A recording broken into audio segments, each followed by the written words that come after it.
Yo guys, it's Midnight Crisis. Leo tuko hapa Nairobi University. Tuko event inaitwa Usawa Festival na tunataka kuchukua views za watu hapa as we are headed to the event. Swali ya leo ni very simple. Tunakuuliza tu ukiwa pale Chali ama ukiwa dem. Iwapo unataka kudate, would you prefer kudate mtu ameoleka ama mtu ameolewa ama uta prefer tu kudate mtu ako single? Very simple. Let's get your views. Tunasemanga hii ni Midnight Crisis yenye tunasema hii hatuongei sana. But kwa Midnight Crisis tunakupatia hiyo platform. Remember guys, we need your views, comment, subscribe, share, tutazipenda zote. Comment for us dear guys, would you rather date a married person or a single person? See you guys. Ciao. Judy here. Yeah guys, welcome back. Hii ni Midnight Crisis. I'm your host Dava. Na leo tuko na mgeni wetu wa kwanza hapa siku ya leo. Tunasema swali letu ni very simple. Tuambie jina lako kwanza. Mimi naitwa Musila Junior, but you can call me Chinaman the MC as well. Chinaman the MC. Swali letu ya siku ya leo ni very simple Wewe kama chali, saizi would you prefer kudate dem ako single ama dem ameolewa? Basically juu sijaoa, it will make very little sense kudate mtu ameoa. We will be thinking in very different aspects. So dem single tu akam. So kwako wewe saizi ni dem single Definitely. What do you think of watu wenye wako age yetu saa hizi? Tunapata mtu akona ni chali, yeye hajafika hiyo age ya kuoa but ana move out ama amekuwa na mama ameoleka. Kwa kumove out sioni issue because I personally moved out at 19 and I started to live alone. But issue ya kuwekwa na mama, from a human rights perspective, because that is what I am. Everyone has their own choices and we protect people's choices.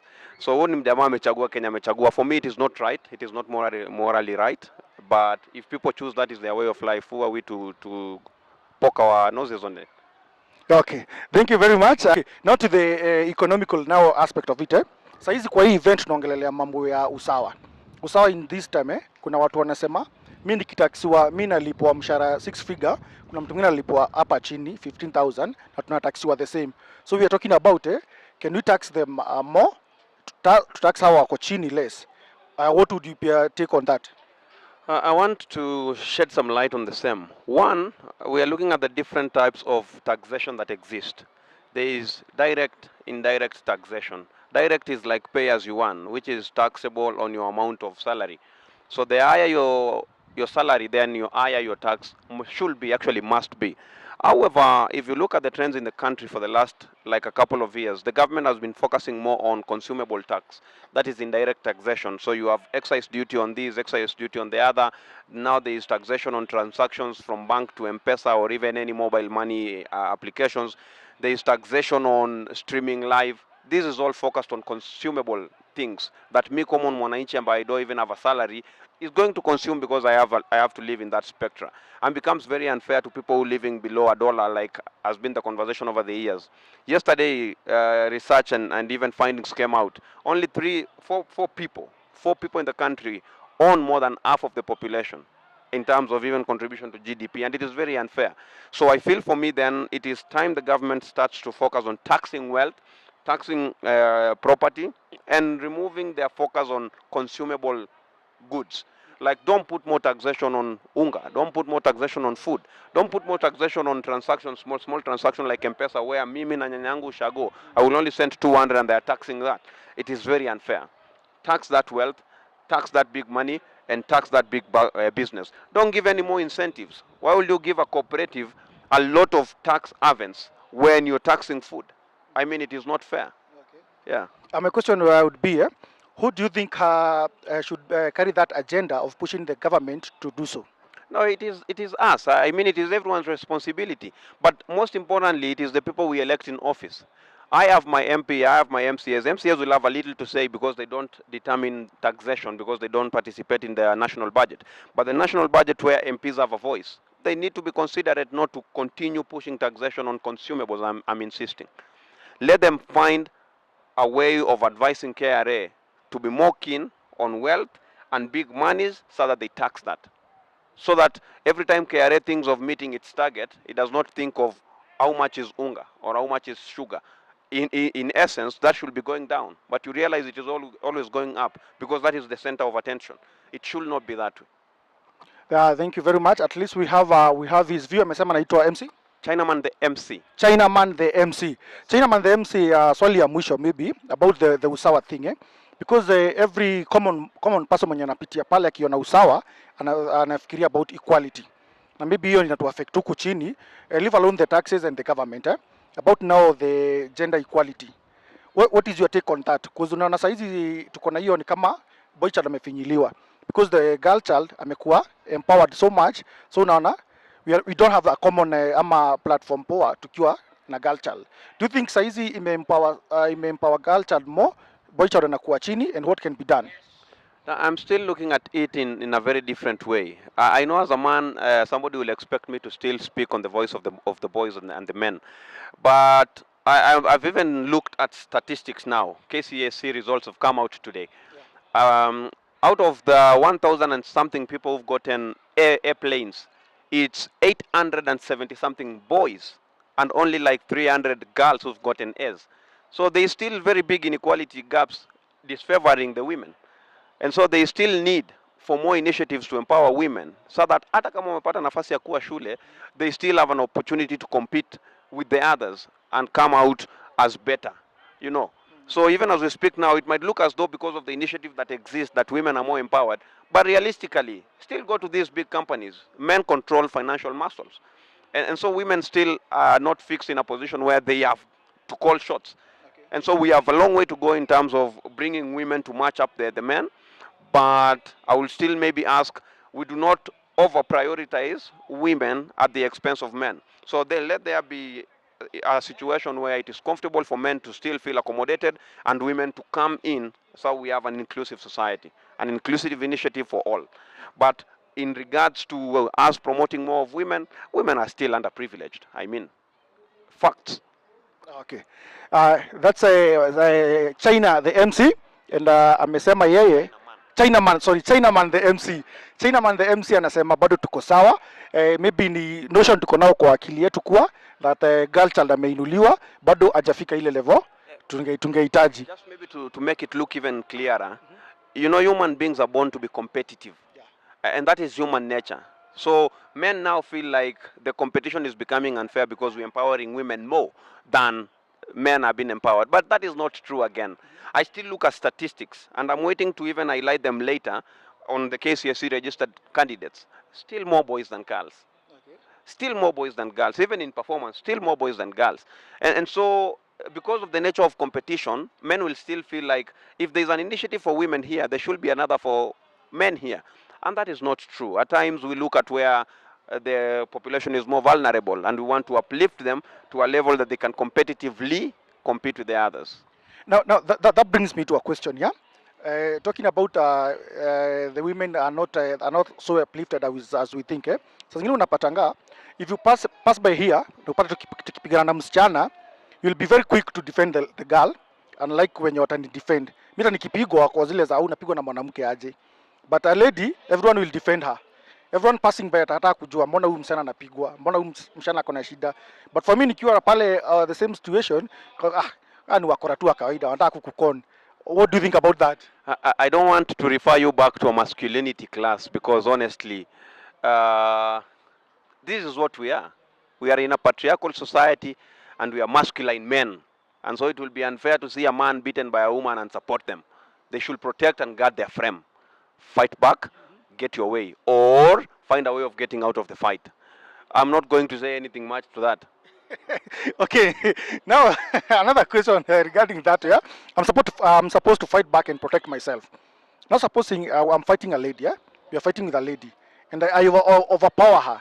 Why do you think it's easier kuuliza huyu msichana mwenye nimemoverpower yet mimi nilikuwa najiprotect na mimi nilikuwa na fight back? Yeah, because the thing is simple. She is the one who's more vulnerable than you because you're more masculine than them. So lazima tu sisi tutauliza mbona unapiga msichana, and that is why we say at times you don't have to lower yourself to the standards of that woman. Find a way of getting out of that scene without even fighting back. Protect your frame. That is the thing. You are a man. You're more masculine than a woman. Why will you even go in altercations with them? Mbona mwanze kubishana so aimlessly barabarani ama anywhere? Yeah. It shouldn't happen. That's Chinaman the MC. Chinaman the MC. Umetetea watu kabisa. I'm a man. You see, the thing is, if I start to put men in such a state that they look vulnerable, I'm weakening them. Men should be masculine. Men should be up there. And the only way to put them up there is to continue the conversation that women are vulnerable and need to be brought up here. So if we start to say that women are over-empowered, we are saying we have conceded that men are now failures. We cannot do that. So for you it's a man asimame kwa position yake as a man. Stick there. Stick there. Stick there. And for the ladies, stick there. No. Ladies, do everything humanly possible to rise. We will support you. But men, please don't complain. Don't allow yourself to lower your standards because somebody is telling you you're belittled now. Yeah. Okay. Guys, Midnight Crisis. Hiyo ni maoni ya Chinaman the MC. Unaweza toa maoni yako either hapo kwa comment ama kama uko around tuko hapa tunaenda tukichukua views za watu. Thank you very much Chinaman for your views. Kindly also follow us pale kwa social media tuko Midnight Crisis, YouTube Midnight Crisis, Facebook Midnight Crisis na TikTok tuko Dava the Cake Master. Thank you very much for your time. Yeah. Thank you very much for your time. Cheers, guys. Guys, that's the conversation we are going on nayo hapa. Chinaman the MC amesema as a man stand for your position. Wewe jikinge. Vita ikitokea pambana kimwanaume. Msichana akipigwa tunamuulizia sisi wote. The conversation still goes on and on and on. Hi guys, bado tuko hapa Nairobi University, bado tuko Usawa Festival. Niko na warembo hapa, nataka kuwajua majina kwanza. Natasha, Ashley, Promise. So nyinyi warembo, si ndio? Mmetoka mtaa gani? Dandora. Nyi wote Dandora. Oh, so swali yangu kwenyu ni, this is Usawa Festival, yeah? So what do you understand by equality? Who goes first? This is being equal to every person. Mwenye ako low, mwenye ako high. Hakuna kuwatoshanisha. As in wanafaa kuwa equal wote. Hakuna mwenye unafaa kumweka chini mwingine juu. Jibu ingine. About inequality, vile mimi understand. Inequality sasa kama sai unapata mtu anatreatiwa vibaya. So to fight inequality, ni unaimake in the right way according na law. Yani bala kumuonesha what is wrong, muoneshe what is right. Na by kumuonesha what is right, si mvurugane, mpelekane in a way that iko equal. Yani huyu ni binadamu si mnyama. So that's in understand about fighting inequality. Ni kuweka kila mtu in the right way na kumtreat vile unaweza penda kutreatiwa. Sawa. So swali yangu ya kwanza kwenyu ni, do you think hiyo mtaa yenu Dandora nyi wote mko equal? Who goes? No. You're not equal. Na ni jibu ingine? Nyi wote mko equal Dandora? Hapana. So swali yangu ni, who do you think has the power to kuleta hii equality Dandora? Sisi tu. In what way?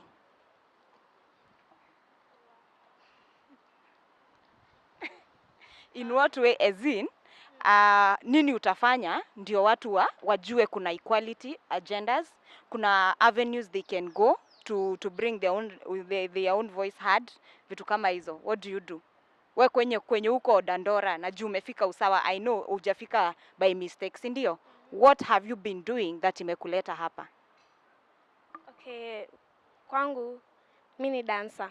Na pali niko kila mtu ananitreat equal. Na kuna wale wenye wanaona huyu ako best ni sikwe rafiki yake. But si ati niko best, ni vile mimi najua. So tunafaa kama mimi najua kidogo na wewe unajua mingi. Nifunze hiyo mingi ndio tukue sisi wote equal. So pali nimetoka sisi wote tuko equal na vitu tunafunzwa pia si kama mimi najua mob nafunza mwingine ndio tukue wote equal. Tuache kuoneana wivu, tuache kufikiriana vibaya. So everything we do tukifikiriana. Juu sisi ni kama sisi ni Leko Africa. Leko Africa ni kuungana pamoja. In Leko hakuna mambo ya au ni huyu ajui sana, tunaungana pamoja ndo sisi wote tujue kenye tumekuja kufanya. So hapo kwa kenye natufanya tumefika hapa ni kushikana pamoja. Kama tungekuanga sisi ni watu wabaya, hatungekuwa hapa juu, hatungekuwa na group yetu, tungekuanga tunabishana kila saa. Sasa hivi vile tuko hapa, sisi ni group moja, a loving group, a caring group yenye imetufikisha hapa. Kama si equality, hatungefika hapa. But ingekuwa ni inequality, hatungekuwa hapa kabisa. Sawa, jibu ingine? Tuko sawa. Nimewapenda warembo wangu. God bless you. Na umeita? Leko Africa. Leko Africa. Poa, nimeona mkiperform, nimeipenda. Sawa basi. Guys, ni mimi na warembo tena. Love you so much. Remember to subscribe, remember to share, remember to leave your comments. Bye guys, waambieni bye. Bye.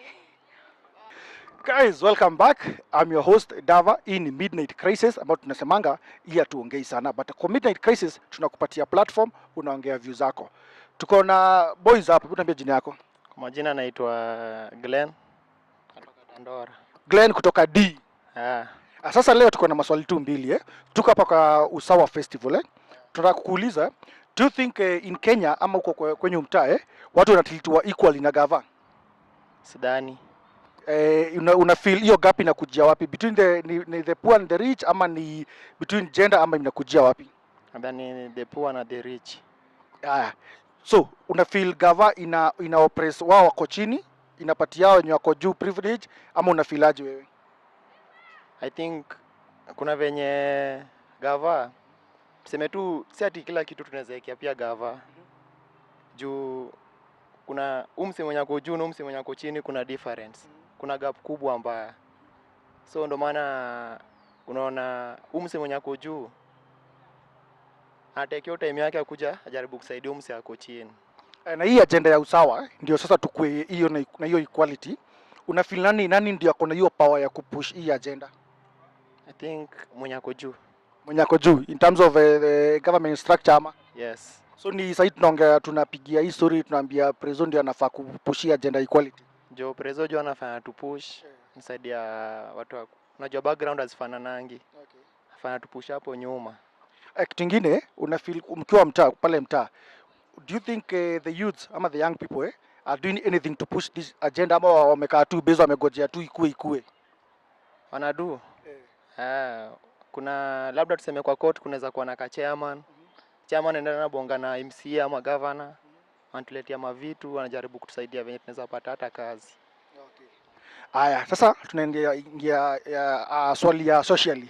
Sasa hiyo ni mimi na wewe na venye unatii kwa mtaa yako. Swali yangu ya social very simple siku ya leo, na kuuliza wewe ukiwa chali unataka kuanza kudate saa hizi utaprefer kudate dem mwenye ako single ama dem mwenye ameoleka?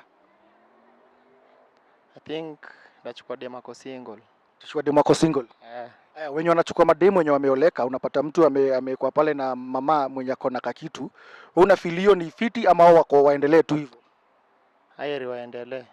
Kama mtu ameangukia aendelee kuwekwa. Aendelee tu kuwekwa. Sasa hiyo ni maoni yake, amesema kama umepata hiyo bahati ya kuwekwa, endelea kuwekwa. Hii kama kaa soft life. Kama unakula ngumu, kula ngumu na mrebo wako, ama ndio? Hivyo tu.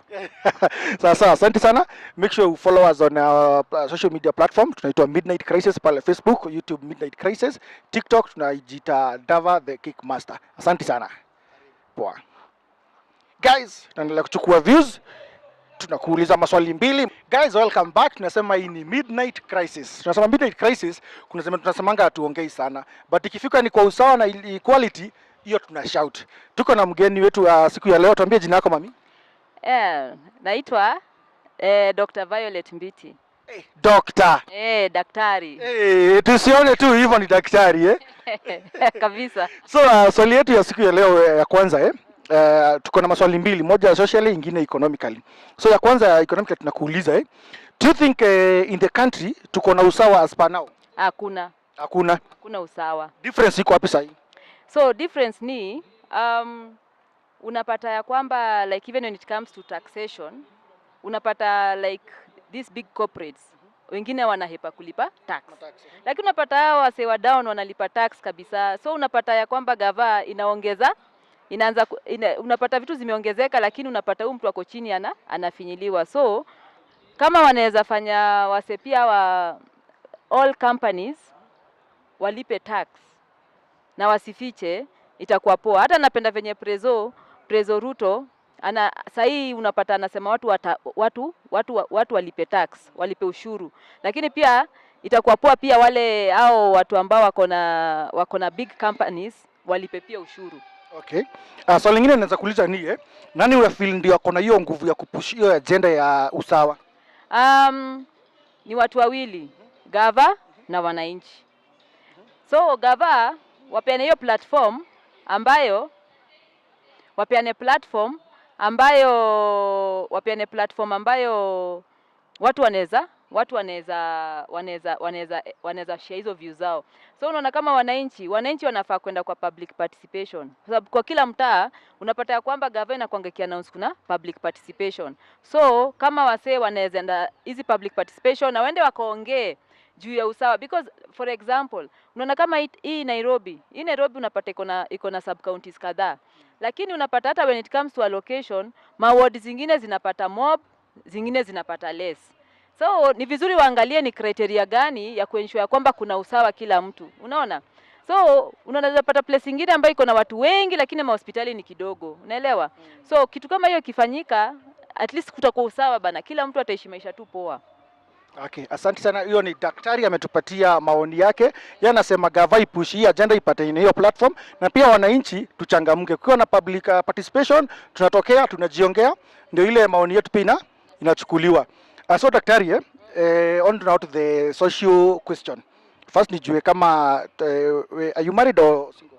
Bado niko single. Bado uko single. Asante sana. So swali yetu ya social ni very simple. Sasa hizi ukiingia kwa soko wanasema soko imechafuka. So soko in terms of kitafuta mtu yeah. So nakuuliza swali simple siku ya leo ukiingia pale soko wewe utaprefer saa hizi kudate chali ako single ama mtu ameoa kuna mtu? Mtu single man. Mtu single. Bana unataka nichomwe bana. Mtu single bana. Bana, because unajua ni aje? Iko ni mtu single alafu msee akwe pia ako kwa faithful, unaelewa? Isikuwe ni mtu ambaye anaruka hapa. Unajua sasa uliona juzi walikuwa wameandika gonorea imeongezeka Nairobi. Bana, super G bana. So lazima tuensure ya kwamba hii super G haitupati.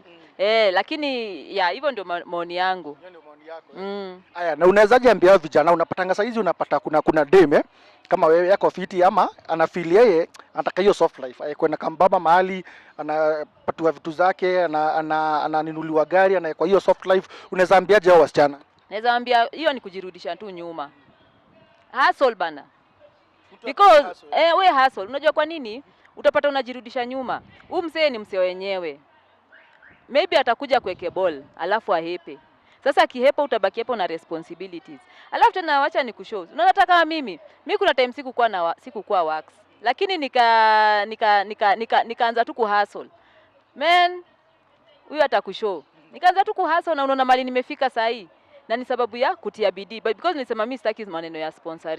Sababu mimi usemanga kama huyo mtu ako na hiyo kitu pia mimi nitatia bidii nipate. So hiyo ndio naweza sema. So wewe tia bidii, wachana na shortcut. Alafu kitu kingine unafaa kujua, trust the process. Unaona, usijaribu kuruka any stage in life. Si ati fanya sahihi una do ati utakaa tu hapo. Unaelewa? But just trust the process, tia bidii. Angalia hata mabeshte wenyu hapo kwa mtaa. Utapata kuna wase ambao wanacheza game the right way na unapata wana prosper. Lakini wewe ujui kama unaona sasa kwa na sponsor, unajua una say. Anaweza enda lale na wase wengine na kuja lale na wewe. Na wewe unajua una depend na yeye ndio akupatie do. Unaelewa? So akikupatia do, aenda akalale nje akuletee maugonjwa. Sasa ukipata maugonjwa uko na hiyo pesa ya kwenda hosi. Unaelewa kama uko job. Unaelewa? Angalia venye Kenya situation iko. So ile mimi naweza waambia ni tia bidii na weke Mungu mbele. Sababu God ana provide. Lakini unajua watu wengi wanatakangi stories za kusikia ati God anaweza provide. Lakini wewe tia bidii. Tuache shortcut. Shortcut itaenda mahali. Itakupeleka mbaya. Itakupeleka mbaya. Asante sana. Hiyo ni maoni ya daktari. Umesema doctor? Naitwa Dr. Violet Mbiti. Dr. Violet. Hiyo ni maoni yake. Kama uko hapo wewe ni dem na unaangalia mambo ya sponsor, amekwambia acha hiyo kitu. Tia bidii, jitume, tafuta kitu yako. Asante sana daktari. Thank you very much. Hi guys, bado tuko hapa Usawa, bado tuko hapa Nairobi University.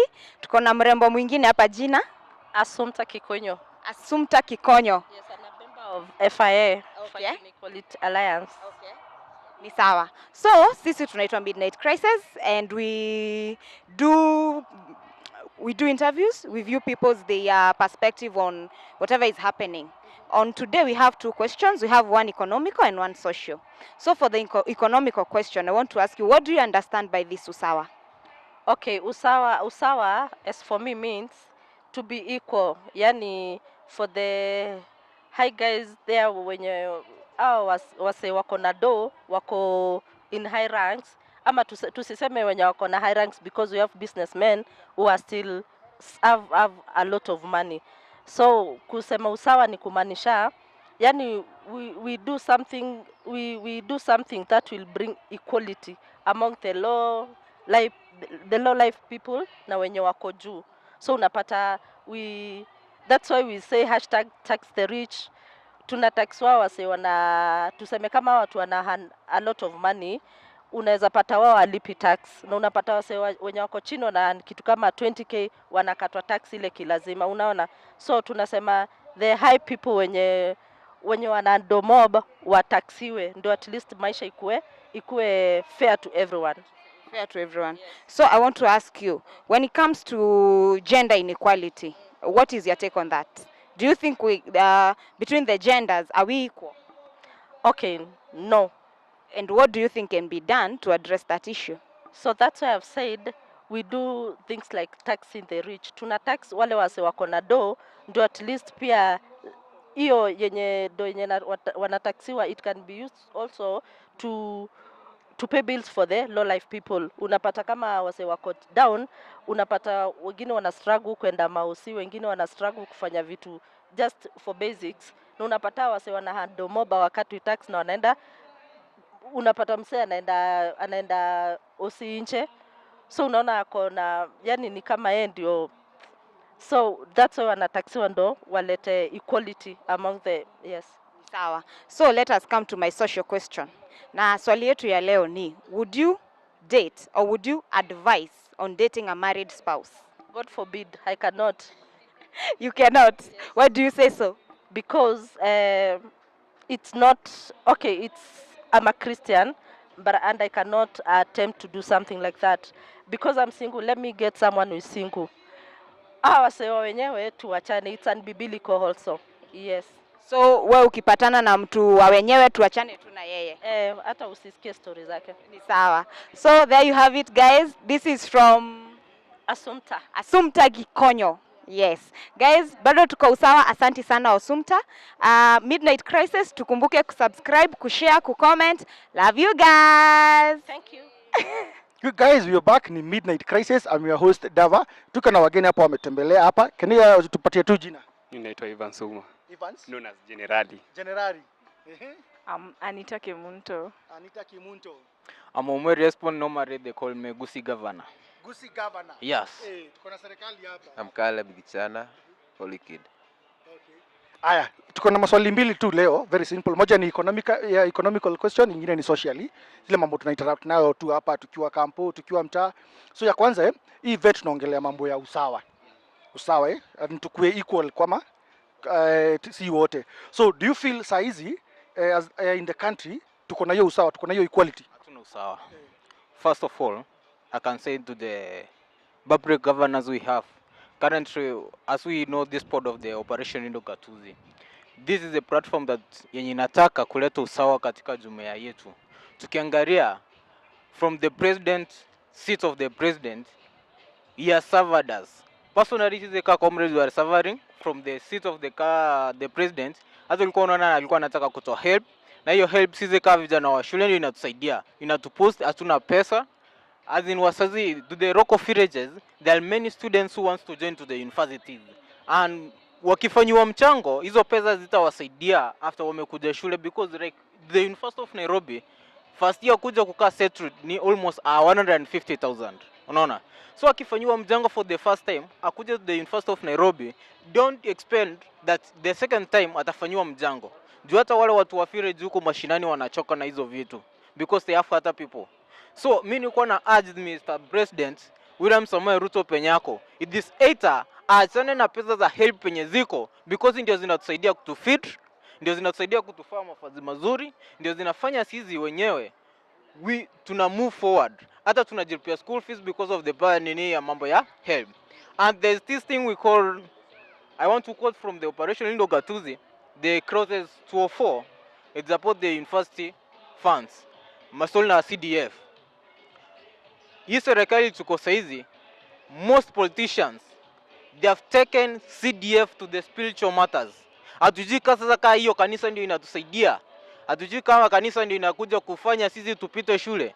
Hatujui kama hiyo kanisa ndio inafanya wazazi wetu wapate pesa watufundishe. CDF imesaidiwa for the government to help about matters of education. Personally, tukiangalia from Nairobi County, ukiangalia many MPs, many area MCAs, they are fighting for this CDF to benefit for themselves and spiritual matters.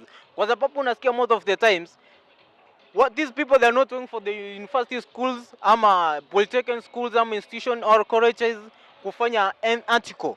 Unapata most of the times unasikia wameenda tuseme Rex St Paul wametoa $500,000. So we don't know that $500,000 inakuja kusaidia aje sisi kama wanafunzi. We are suffering a lot. Yeah. Okay, kuna mwingine kuna maoni tofauti ama maoni nyingine?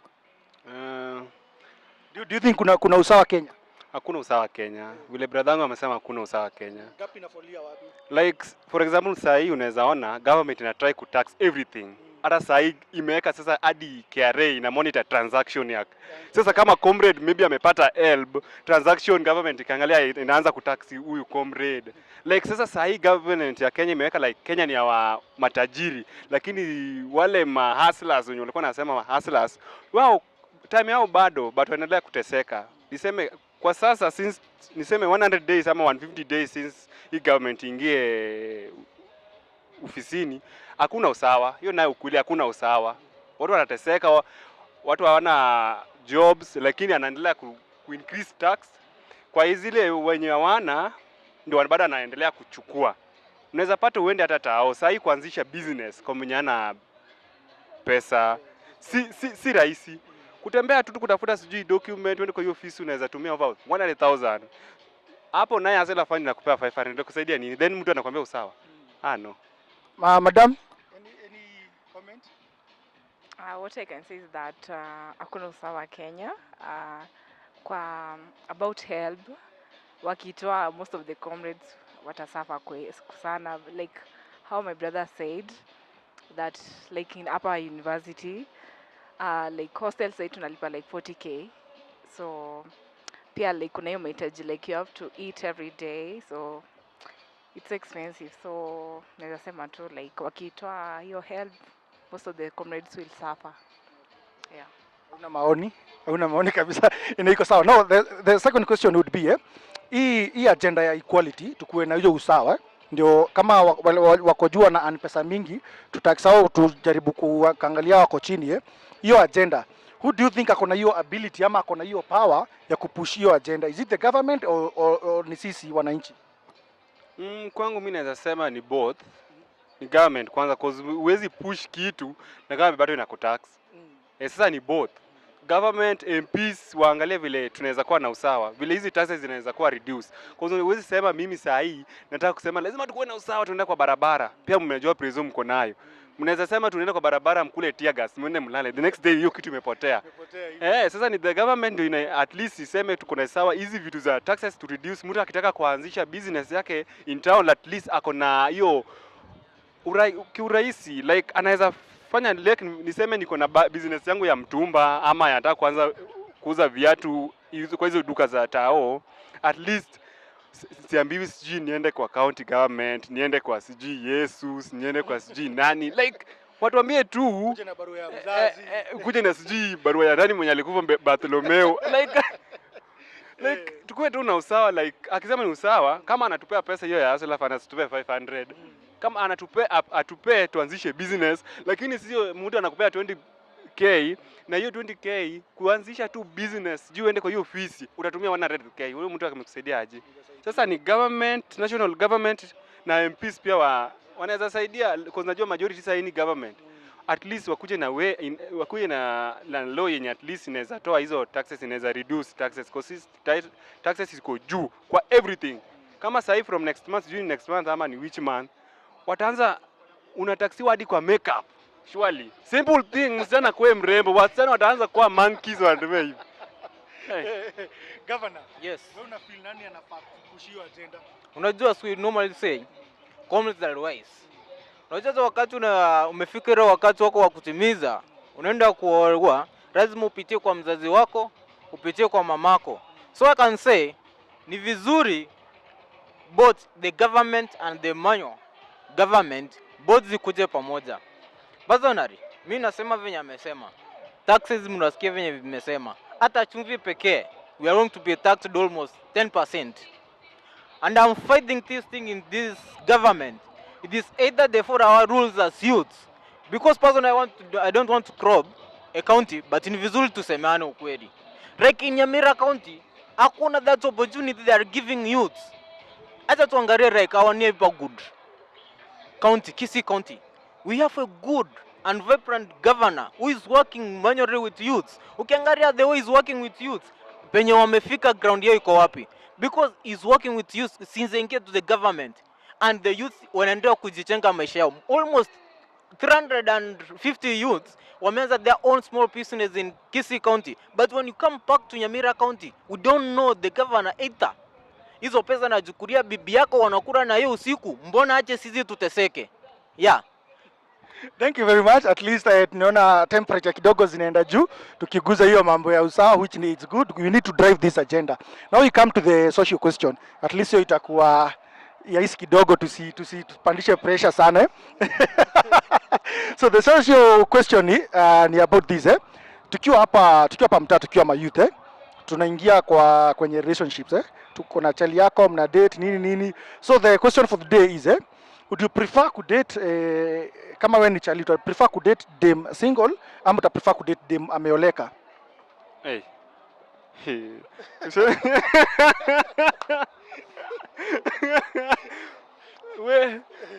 Mimi nasema na prefer kudate dem ako single. Like sahi unaweza date mseme Inaitwa super G, wanaita super G. Like kana si kaswende. For example upate unasema kwanza hebu sema nimesema in these terms in these terms unajua sasa ukidate dem mwenye ako single, maybe mko kampuni na yeye, so mko level moja, so kifinances mnasumbuka pamoja. But ukipata mwenye ameoa, chances za akona kitu kuliko, so atakwenda kupiga boost pale na hapa na pale. So do you prefer kudate huyo mwenye ameoleka atakupiga ka boost, ama date huyo mwenye mko na yeye hapa msafe pamoja, mtafute mali pamoja? Hey. Eri tuweseke riski bana, unaweza endea kwa mwenye ashajitengenezea bana ukatwe shingo. Wewe huwezi jua hao wenye wako na gari hawa, maybe hana gari na but nowadays watu wanapotea Juja damba na tutaki. Mrembo Kimtai, wewe kwako uta prefer udate chali mko naye hapa mko pamoja ako single, ama mzai mahali ako na kagari ya kununulia kademio, kuna ingia hapa una spin anakuweka pale kwa apartment poa, ama uta prefer mkae hapa mtafute pamoja? I'll prefer chali mwenye tuko the same level. Like yeah, kani kwanza we start from the low side. Yeah, like sini comrades wote, no problem. We can start from low. Tujijenge, maybe hata tunaweza anza business. Yeah. Governor, tuko kwako. Wewe uta prefer aje wewe? Uta prefer ukae hapa na huo dem ako single, ama mama pale anakuweka pale akukofiti, wewe unaingia hapa kiutero, una spin lunch unaenda pale nini auendi kwa mess? Uta prefer gani? Tupendangi kwenda kwa mess. Mess nawe mess inatumesingi sana. Achana nayo. Personally mimi naweza sema kwa dem mimi naenda the dem mwenye ni quality ma petite and she's under me. Of course tuseme like you are working, lazima utafute na mtu is working mwenye mrefu the same salary. But currently mimi na preferring as the comrades Nieri as the Kauki University kimbira mtu mwenye ako college ama polytechnic, mwache kusumbuana na watu wa university. Jua you have the same brain, mnasumbuana tu. Yeye unajua huku tuko na ile story na kuinama. Sasa yeye anainama. Sasa mkinama mnainama nyi wawili. Mnainama nyi wawili kwa hostel. I don't prefer kaa uko university unaendelea kuseduce mtu wa university. It's better you go outside. We have Kirere Women's, we have this book Nairobi Polytechnic, and huko wasichana ukiinamia hapa na anainamia huko. Anainamia huko watu wasijue. Sababu kinama huku, unajua sometimes comrades are the fun. Unajua wakiona that I'm seduced this ready. Most of the times watajua huyo mtu ni wangu. Unajua some ladies they are wise. Wanajua huyo msichana ni wise born. Si unaona? Kaa kwa governor. Governor huko yako zake anajibamba kivyake. Huyu huku anainama. So yezileta platform nzuri. It's better unaenda mbali hata kinama hakuna mtu anajua. Sasa hiyo ni maoni ya tumepatana na maboys hapa. Tuko na governor ndio nimeshika jina yake vizuri, Kimchai Generali. Kimunto na Generali. Oliki. Okay. Asante sana kwa kutoa maoni yenu. We appreciate so much. Mnaweza tufollow pale online kwa YouTube tuko Midnight Crisis, Facebook pia page ni Midnight Crisis na TikTok tuko Dava the Cake Master. Unaweza tufuata hapo pia, unaweza toa maoni yako pale yenye hujaweza kutoa hapa. We'll appreciate. Thank you very much. But hope leo hatutainama. Lakini pia pale unaweza pata t-shirt pale, ukiregister pale it's a free. Sawa poa. Thank you. Hi guys, bado tuko huku Nairobi Uni, bado tunaendelea na ile swali yetu. So the question you are asking this person, acha kwanza tumjue jina. Naitwa Kaka. Anaitwa Kaka, mimi naitwa Judy. This is Midnight Crisis. Our question for you today is, you as a guy, wewe ni studio hapa? Yeah. Would you rather date a married person or a single person? Single. Why single? Married si ni mali ya wenyewe. So like and numbers za watu ni wengi, as in there are a lot of people like the other gender, so hakuna haja ningangani na mtu na bado I can get someone for myself. Okay. But sasa unaona huku nje huyu mse mwenye ameoleka, cause for you ni mse ameoleka, unaona anaweza kukuweka mahali penye huyu single hawezi kuweka. Unapata huyu mse pengine hadi ako focused is someone who is mwenye anakutrain kwenye unataka kwenda. Well, okay. You see, marriage is about, as in, it's something yenye una have to commit. Maybe juu umependana na mtu ama kitu kama hiyo. So at some point, neza kubali pia kuingia kwa relationship na married person if kama atakuwa ananisaidia na with stuff or something. So like, see, it depend to if we love each other, we have good vibes together, it's okay. Yeah.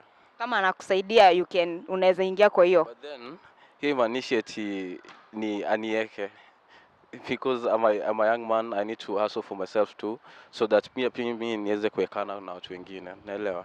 So kwa hiyo if you ask me if naweza ingia kwa relationship with a married person or someone is not married, whoever mwenye tutaendana, mwenye tuta link up na yeye, whoever mwenye tutafanya our life iko better, yeah. Sawa. So na wewe ukiwa married, would you have an engagement outside your marriage? No. For the same reasons zenye umenipea sahi? No. No. Why? Since nitakuwa committed, I'll be married. But then uko ni kitambo bado, ni mbali.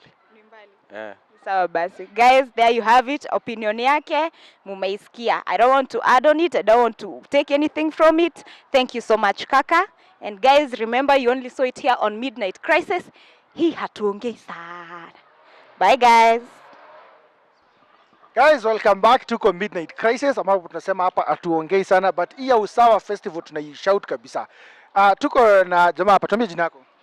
Mtemi Mistari. Mtemi Mistari? Yeah. Wewe ni msanii? Mimi msanii deadly tena. So, question ya leo about Usawa Festival, tunakuuliza wewe unadhani kwenye tumefika Kenya tuko na usawa? Kenya bado hatuna usawa. Hiyo ndio kitu bado tuna fight for ikue, but at the moment bado. Na una feel gap inakujia wapi? Hii gap inaletwa na the haves and the have nots. Okay. Unapata sasa wale wako nayo wanataka kujitenga na wale hawana, na wanataka kufanya mambo zenye zinawa benefit wao wenyewe. Okay. Bila kujali huyu wa hapa chini, of which pia yeye ana need life, ana need kufeel pia ana belong. So another thing anaweza kukuuliza nani una feel ndio ako na hiyo power ya kudrive agenda? Mimi if I were to be asked, sisi wananchi ndio tuko na hiyo power. Article 1 of the Constitution inatuambia all sovereign power belongs to the people. Na sisi wenyewe ndio tunapatia hata kazi kwa hawa watu wenye wako nazo, hao wazito, our leaders and all that. So ni sisi tu ndio tunafaa tu tuamue to speak up na to make it known that we need equality. Yeah. Okay. That's very good. Tulikuwa na maswali mbili, moja ilikuwa economically, ingine ni socially. So sasa tunaingia kwenye inatuhusu mimi na wewe na ile maisha tunakaanishana. Ni swali ya kuchangamua sana. It's a very simple question yenye tunasemanga midnight crisis ya tuongei sana. But hapa tunakupatia platform. So nikuulize, are you married? Yeah, I'm married to one wife with one daughter. One wife, one daughter. My question is, saizi ukirudi soko, supposing umerudi soko, would you prefer ku date dem single ama dem ameolewa? Okay, mimi nita prefer ku date dem single na reasons ni staki crisis. Staki ati mara unasikia nimekuwa celeb simply because kichwa yangu imepatikana kando na mwili, because mwenye bibi ama mwenye msichana amenipata and such like. Yeah. Na vijana wenye tuko nao siku hizi, unapata kijana amekuwa mali na kama mahali ana provide wa kila kitu, yako tu soft life. Unaweza waambia? One, sitataka sana kukashifu life ya msee because vile mimi namkanga asubuhi naenda pale kibarua ndio jioni nipate unga, huyu pia ako job. Unaona, because vile tu umesema vizuri anaprovidiwa kila kitu. So kwa nini mtu anaprovidiwa? Kwa sababu hiyo ni kazi. There is something yenye yeye anafanya yenye ina qualify yeye kuprovidiwa. Which means ile siku atakosa kudeliver what inafanya providiwe, hata providiwa. So ako mboka, mimi naweza sema hivyo. Mboka ni mboka. Mboka ni mboka, kazi ni kazi bwana. The means justifies the end ama hivyo vingine. Hiki kuja ipige vile iko. Ukipata kazi, saizi ukipata mtu wa mjengo saizi analipwa per day na analipwa kulingana na vile anafanya. Atajituma ndio by the time siku inaisha ako na mshahara kubwa. Naona, so wewe ukipata kazi kama umeambiliwa haria, piga shughuli upewe Benz. Sasa tunasemanga hapa ni midnight crisis, tunasemanga hii hatuongei sana. Yeye amesema ikikam hivyo ni job, piga vile iko. But kama ni yeye akiingia soka amesema yeye atadai kudate dem single. Tumefurahia sana, asante sana. Guys, tunaendelea kuchukua maoni. Tuko pale social media utatupata midnight crisis. Asante sana bro. Wazi. Poa.